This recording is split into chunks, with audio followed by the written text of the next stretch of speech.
আজিনো তুমি মোলৈ কিয় ইমান লাজ কৰিছা? চকু মুদি আছা যে? চোৱা আকৌ এবাৰ, মই ইমান ধুনীয়াকৈ সাজি কাচি তোমাৰ বাবে ওলাই আহিছোঁ। মই যে হাতত তোমাৰ নামৰ মেহেন্দিও আঁকিছোঁ।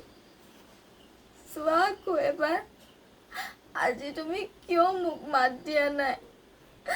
এবাৰতো উঠা, মোক চোৱা, মই তোমাৰ কইনা আহিছোঁ। আজি তুমি মোক অভিমান কৰি থাকিবানে? মই তোমাক বহুত ভাল পাওঁ জানা। তুমি উঠা আকৌ, মই তোমাৰ লগত ধুনীয়াকৈ কথা পাতিব লাগিব নহয়। বহুত কথা পাতিব লাগিব, আমাৰ বহুত কথা পাতিবলগীয়া আছে। তুমিয়েতো মোক কৈছিলা এদিন যে আমি দুয়ো বিয়া পাতি ধুনীয়াকৈ ফুৰিবলৈ যাওঁ। আজি কিয় মোক একো মতা নাই? তুমি কিয় আজি উঠা নাই?